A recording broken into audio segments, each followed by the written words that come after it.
маз болып отыр ғой, контент деп ше, бірақ енді әр жігітпен бір контент түсірем деп өзіңнің бір қыздық құндылығыңды жоғалтып алмайсың ба деп айтқым келеді да.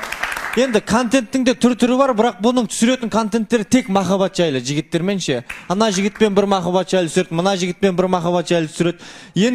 Енді бұлар енді не үшін контент түсіресің деген кезде, енді үміткерім жоқ қой деген әдемі сөзді жаттап алғанда, болашақ үміткерлеріңе деген сыйластық үшін ондай құшақтасып, махаббат жайлы контенттер түсіруді доғару керек деп ойлаймын. Нұржанмен құшақтасып, немесе бір маңдайымнан сүйгізіп, ондай нәрселерге мен түсірген емес. Келе жатыр ғой, екінші сыйлас сондай сияқты ғана көрсек уже. Нұржан, олай сен асыра сілтеп нетпе. Мен любой баламен сұрасам болады, мен контент түсірген. Мен ешқашан да барып, осы құшақтасу керек деген мәселелерде мен всегда отказ беремін. Просто мен ойлаймын, мен ол нәрсеге видео ретінде қараймын, жұмыс ретінде қараймын. Бір андай болады ғой, әйтеуір халыққа бір қызықтырақ, ұнамдырақ нәрсе болсын деген сияқты. Енді кім түсірмей жатыр қазір? Бәрі бір-бірімен түсіріп шыққан деген сияқты ғой, мысалы да.